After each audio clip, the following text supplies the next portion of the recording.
Predators who pretend to be victims. This is printed in Psychology Today.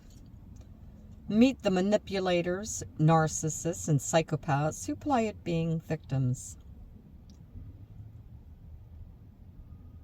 Real victims are heroic. Pretend ones are dangerous.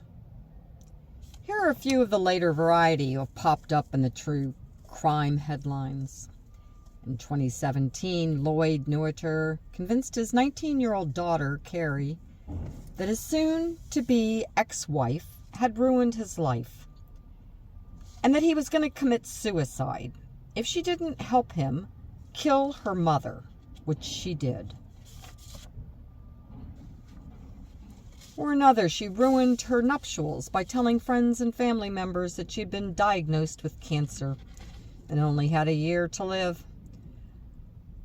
Like the good people they were, they all chipped in to make sure she had the wedding day she dreamed of.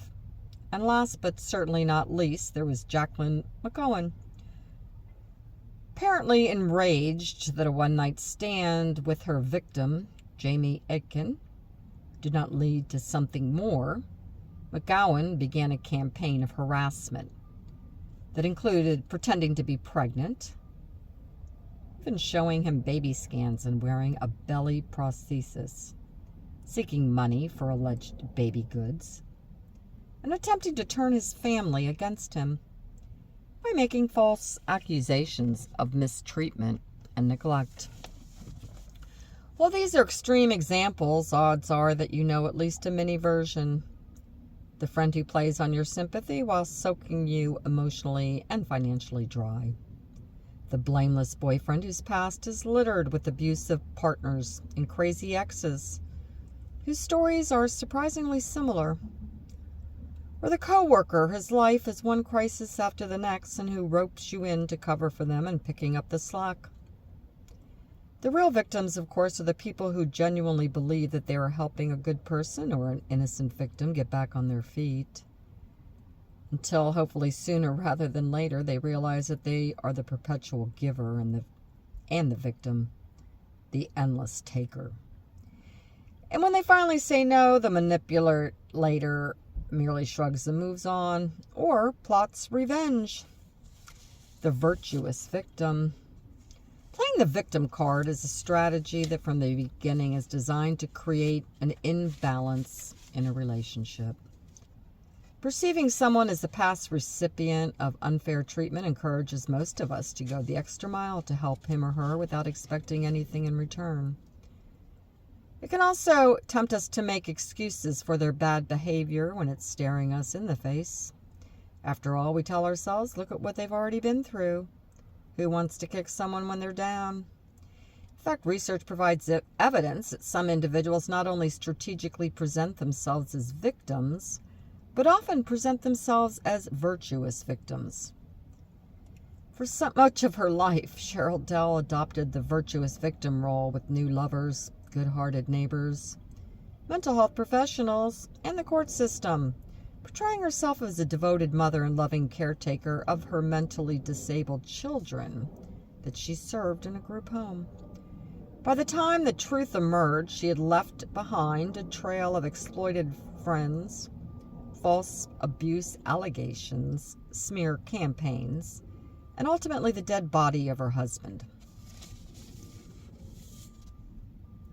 In the hands of someone, for instance, we might feel sorry for someone whose house was destroyed by lightning, but we're outraged when it was burned down by an abusive ex. I had this happen to me, but he burned down 2 houses. It's almost like on a subconscious level, this triggers a need to make up for past injustices. Or at the very least, to go above and beyond to make sure that person knows we aren't like the person who did them wrong. That's a noble endeavor if the person is truly a victim. If they're not, it's a setup to be taken advantage of. Support the real survivors and expose the fake ones. Of course, people do get mistreated by abusive partners, discriminatory bosses, and dysfunctional families. The last thing I'm suggesting is that if we can create genuine victims with suspicion and a lack of support, it's also important to note the clues that suggest that the hurt or trauma or emergency need we hear has more to do with the teller's agenda than the truth.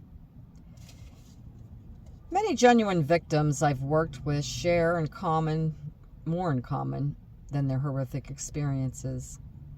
As a general rule, they're reluctant to talk about what happened to them because on some level they struggle to accept the fact that they weren't somehow responsible for it.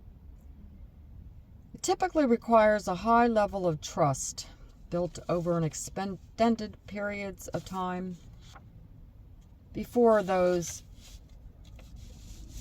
can accept it. There's an additional red flag. When a sob story is routinely linked to a favor.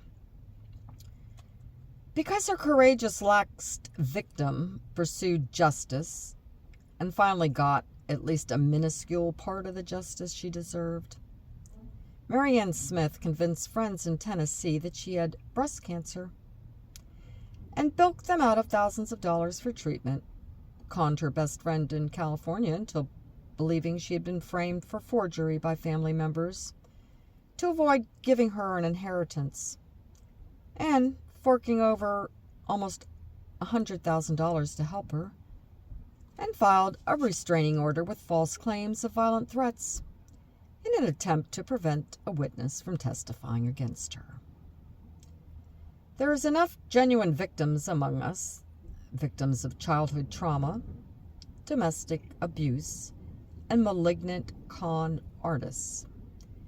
We need to support them through their recovery and honor the courage so many show in seeking justice or protecting others from a similar fate. We also need to identify those who ill-informed others and participated in the abuse.